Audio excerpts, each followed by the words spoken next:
Steve jobs का ये भाषण जो उन्होंने 2005 में स्टैनफोर्ड यूनिवर्सिटी में दिया था, दुनिया के करोड़ों लोगों की सोच को बदल चुका है। भारत में लाखों स्टूडेंट्स, एंटरप्रेन्योर्स और मोटिवेशनल स्पीकर्स इस भाषण को must listen once in life कहते हैं। नमस्कार। आज मैं यहां खड़े होकर बहुत सम्मानित महसूस कर रहा हूं। यह मेरे जीवन का एक बेहद खास क्षण है, क्योंकि मैं कभी कॉलेज से ग्रेजुएट नहीं हुआ। सच कहूं तो यह किसी भी ग्रेजुएशन समारोह के सबसे करीब आने का मेरा पहला अनुभव है। आज मैं आपको अपनी जिंदगी की 3 कहानियां सुनाने जा रहा हूं। कोई लंबा भाषण नहीं, सिर्फ 3 कहानियां। पहली कहानी, बिंदुओं को जोड़ना, कनेक्टिंग द डॉट्स।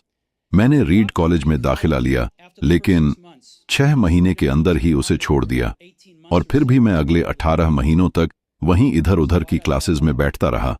तो आखिर मैंने कॉलेज क्यों छोड़ा? इसकी शुरुआत मेरी पैदाइश से होती है।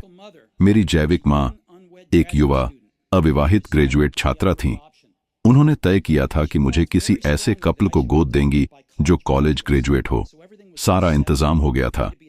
एक वकील और उसकी पत्नी मुझे गोद लेने वाले थे, लेकिन जब मैं पैदा हुआ, उन्होंने अपना मन बदल लिया। उन्हें लड़की चाहिए थी, और अचानक मेरे गोद लेने के लिए एक नया जोड़ा बुलाया गया। मेरे माता पिता, जिनके पास कॉलेज की डिग्री नहीं थी। मेरी मां ने शुरू में साइन करने से इनकार कर दिया, लेकिन बाद में मान गईं, एक शर्त पर कि मुझे कॉलेज भेजा जाएगा। 17 साल बाद मैं कॉलेज में था, लेकिन मुझे कुछ भी समझ नहीं आ रहा था। मैं नहीं जानता था कि मैं अपनी जिंदगी में क्या करना चाहता हूं, और कॉलेज में हर एक पैसा मेरे माता पिता की जमा पूंजी खर्च कर रहा था। मैंने निर्णय लिया, कॉलेज छोड़ दूं, और यह अब तक का सबसे अच्छा निर्णय साबित हुआ। छोड़ने के बाद मुझे उन क्लासेस में जाने की आजादी मिली जो मुझे सच में पसंद थीं। जैसे एक कैलीग्राफी क्लास। वहां मैंने सीखा सुंदर फॉन्ट्स क्या होते हैं, serif, sans serif, type spacing और अक्षरों के बीच की सुंदरता। इन बातों का मेरे जीवन में उस समय कोई भी प्रैक्टिकल उपयोग नहीं था, लेकिन 10 साल बाद जब हम पहला मैकिंटॉश कंप्यूटर बना रहे थे, वो सारी चीजें उसमें काम आईं। मैक पहला कंप्यूटर बना जिसमें सुंदर टाइपोग्राफी थी। अब सोचिए, अगर मैंने वो क्लास न ली होती, और अगर मैंने कॉलेज न छोड़ा होता, तो मैं वो क्लास कभी ले ही नहीं पाता। आप डॉट्स को आगे देखते हुए नहीं जोड़ सकते, आप डॉट्स को सिर्फ पीछे देखते हुए जोड़ सकते हैं। इसलिए आपको किसी न किसी चीज पर विश्वास करना ही होगा। अपने गट्स पर, किस्मत पर, अपने कर्म पर। कुछ तो होगा ही, क्योंकि ये विश्वास ही आपको वो ताकत देगा कि जब आप आगे बढ़ें तो डॉट्स एक दिन जुड़ ही जाएंगे। दूसरी कहानी, प्यार और खोना, लव एंड लॉस। मैं बहुत भाग्यशाली था। बहुत जल्दी मुझे वो मिल गया जो मैं चाहता था। मैंने और वोज ने एप्पल की शुरुआत मेरे माता पिता के गैरेज में की, जब मैं 20 साल का था। हमने बहुत मेहनत की। 10 साल में एप्पल $1-2 बिलियन की कंपनी बन चुकी थी, 4000 से ज्यादा कर्मचारी। और 1 साल बाद जब मैं 30 साल का हुआ, मुझे मेरी ही कंपनी से निकाल दिया गया। हां, सच में, एप्पल से निकाल दिया गया। शुरुआत में समझ ही नहीं आया कि अब क्या करूं। मैं तबाह हो गया था। पर कुछ महीने बीतने के बाद धीरे धीरे मुझे एहसास हुआ कि मैं भले ही हार गया था, पर मेरा प्यार जिंदा था। मुझे अभी भी वही करना पसंद था, बनाना, गढ़ना, कुछ नया सोचना। इसलिए मैंने फिर से शुरू किया। मैंने 2 कंपनियां शुरू की, नेक्स्ट और पिक्सार। पिक्सार ने दुनिया की पहली कंप्यूटर एनिमेटेड फिल्म बनाई, टॉय स्टोरी। एप्पल ने बाद में नेक्स्ट को खरीद लिया, और मैं वापस एप्पल में आ गया। और उसी दौरान मैं अपनी जिंदगी के प्यार लॉरेन से भी मिला। अगर मुझे एप्पल से ना निकाला गया होता, तो ये सब कभी नहीं होता। इसलिए कभी कभी जिंदगी सिर पर ईंट की तरह चोट मारती है, लेकिन विश्वास मत खोइए।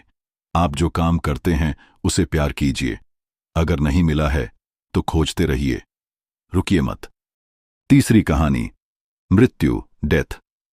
जब मैं 17 साल का था, मैंने एक पंक्ति पढ़ी थी जो कुछ इस तरह थी, अगर आप हर दिन ऐसे जिएं जैसे वो आपकी जिंदगी का आखिरी दिन है, तो एक दिन आप जरूर सही होंगे। वो शब्द मेरे अंदर उतर गए और तब से हर सुबह मैं शीशे में खुद को देखता था और पूछता, अगर आज मेरी जिंदगी का आखिरी दिन होता तो क्या मैं वही करता जो आज करने वाला हूं? अगर लगातार कई दिनों तक जवाब नहीं होता तो मैं समझ जाता कुछ बदलना होगा। 2004 में मुझे पता चला कि मुझे कैंसर है। डॉक्टरों ने कहा कि यह लाइलाज है। मुझे बताया गया, आपके पास सिर्फ 3 से 6 महीने हैं। यह सुनकर मेरा सब कुछ, मेरी सांसें, मेरी सोच, सब थम गया। लेकिन बाद में डॉक्टर्स को पता चला कि यह एक दुर्लभ प्रकार का इलाज योग्य कैंसर था। सर्जरी हुई और मैं बच गया। मौत के इतने करीब जाकर मैंने यह सीखा, कोई भी मरना नहीं चाहता, लेकिन मौत सबका सच है। वह पुराने को मिटाती है और नए को जगह देती है।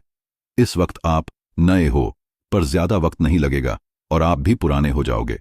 इसलिए अपना समय बर्बाद मत करो, किसी और की जिंदगी जीकर डॉगमा में मत फंसो जो दूसरों की सोच का नतीजा है। अपने दिल और अंतःकरण की सुनो, वे पहले से ही जानते हैं कि तुम क्या बनना चाहते हो। बाकी सब सेकेंडरी है। जब मैं छोटा था, मैं एक अद्भुत पत्रिका पढ़ा करता था, द होल अर्थ कैटलॉग। उसका अंतिम अंक जब छप रहा था तो उसकी पिछली कवर पर एक तस्वीर थी, एक शांत ग्रामीण सड़क, सुबह सुबह, और उस पर लिखा था, स्टे हंग्री, स्टे फूलिश, भूखे रहो, मूर्ख बने रहो। यह उनका विदाई संदेश था और आज वही मैं आपको देना चाहता हूं। Stay hungry, stay foolish. धन्यवाद।